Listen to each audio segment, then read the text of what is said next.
it's SavaniSis again. Today we're going to talk about something we've never talked about before, and it's called Samadhi.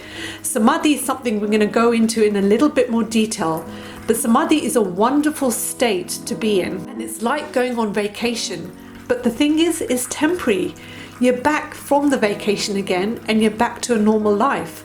So we're going to talk a little bit more about that. Stay tuned.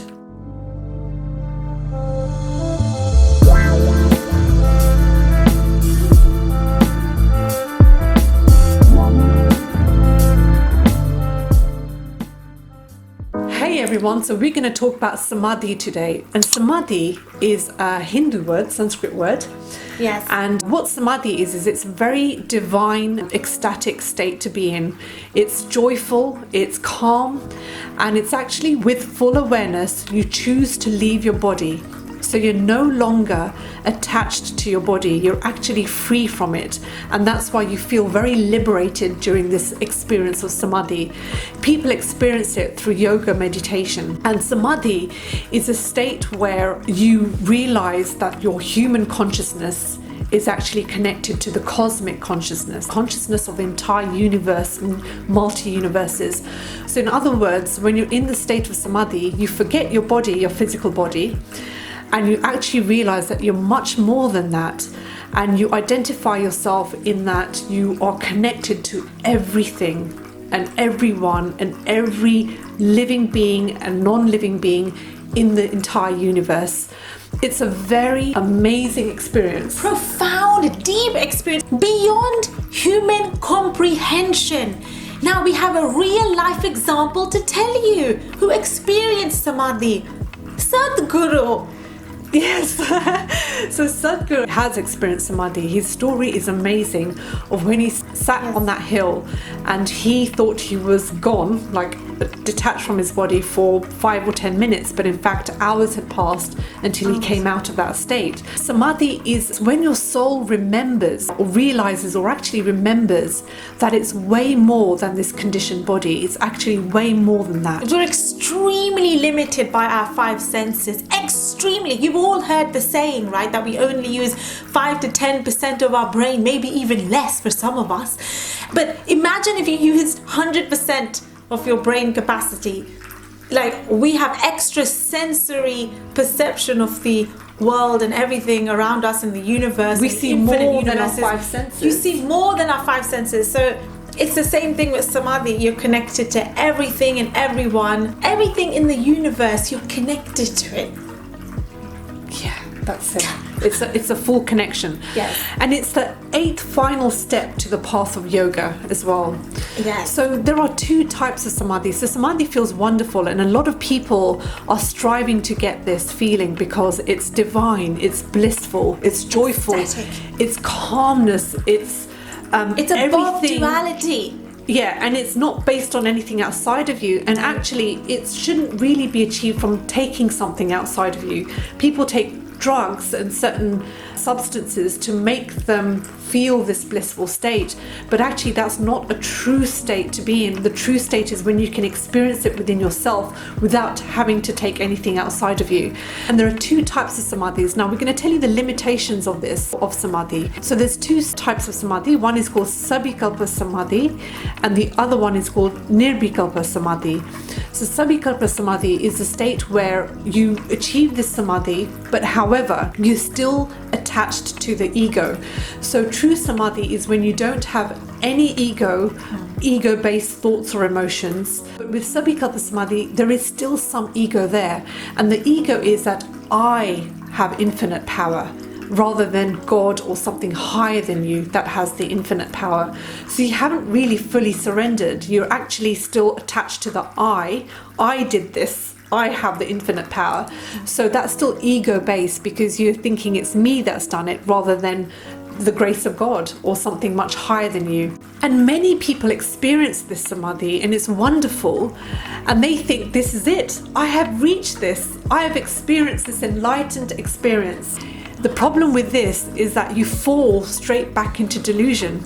You fall straight back into your body and all the attachments and the ego and the ego-driven memories and emotions and thoughts, and you're really back into this 3D world. And yes, you have that wonderful memory of having that experience, but you still have attachment to the life's challenges, and you still experience the ups and downs. The polarity, the duality, the contrast. So that's the first type of samadhi. The second type is nirvikalpa samadhi, and that type of samadhi, what happens is that it's not based on ego at all.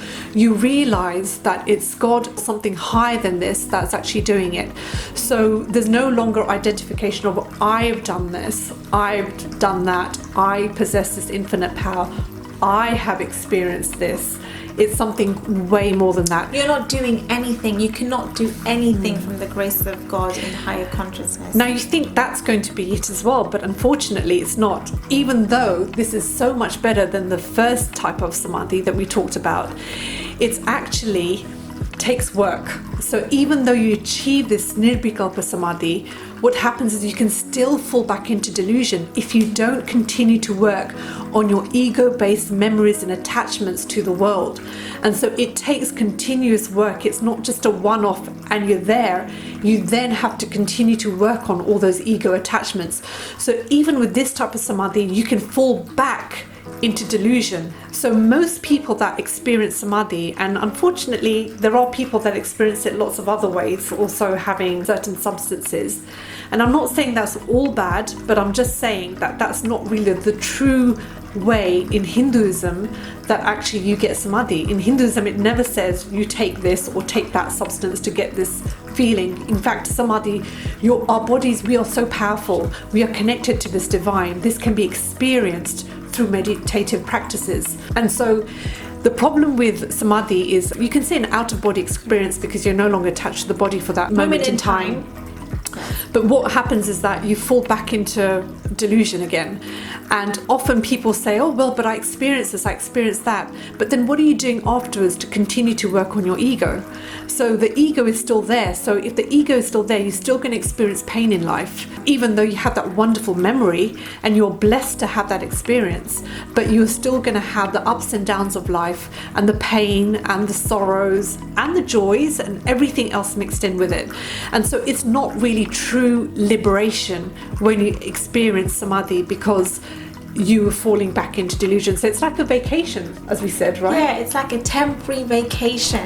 So the most important thing we want to say about this is that, yes, we all strive for this liberation and this samadhi, but the most important thing is that you've got to continue to work, continue to do the work, and be aware of your ego. When you notice that the ego is coming up and you're saying to people, oh, well, I have experienced this, I have experienced that, I want you to experience what I have. The fact that you're saying you're still identifying with yourself and you're saying I did this, and so that's still ego, and that's still going to produce pain in your life. And so the main thing is that you want to continue to practice humbleness as much as possible. Now, we're not saying we're 100% there, no, but it's something that we're aware of, and so we continue to work on that, you know. And so and really nuances with ego. You may think you don't have any ego, but we all possess percentages and degrees of ego. And even when you say I, or this is my thing, or this is my husband, this is my wife, this is my child, this is my pet, that's ego. This is my house, this is me doing it, I'm doing it, I, me, myself. Those are words of ego. Who would have thought? That's how subtle. Even when you're trying to be humble and say, I'm being so humble, I want people to notice that I'm being so humble. That's ego too. Even people who say, I do charity work, I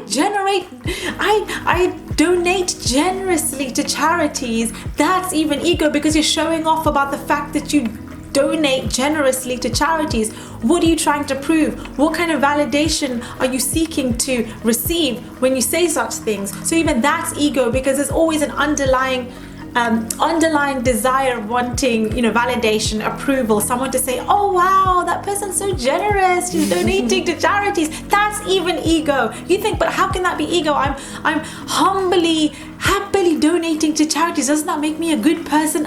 You just egofied yourself. You mean that you're egofied? I like That's that. my own word now. You just egofied yourself. Ego comes, like Kashmir said, in lots of different forms, and we're not giving ego a bad name. We're not saying, oh, it's all bad, because we're given you're humans in physical bodies in this physical world. Ego drives us to so ego drives us to certain degrees. Survival It's for survival. Right. It helps us actually. Helps us, so please don't think we're saying all ego is bad, but it's also aware. It serves a purpose, but it's also aware of when you want to just drop the ego just a little bit more throughout your life, or just be aware of it so that you know that, okay, that's my ego coming up and that's why I'm feeling this pain, for example.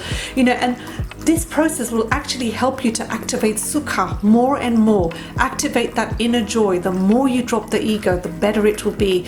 And the Samadhi state is wonderful for anyone who's experienced it. You were blessed to have experienced this. But remember, it's not the I that's doing it. It's from the grace of God or grace of something higher than you. So that's what we want to say about Samadhi. Samadhi is like a vacation. It's a wonderful vacation, but it's temporary. And you can fall back into delusion like this. Just like this. So stay tuned for more videos. Hit the like button, hit the subscribe button, and we will see you on the next video. Bye for now.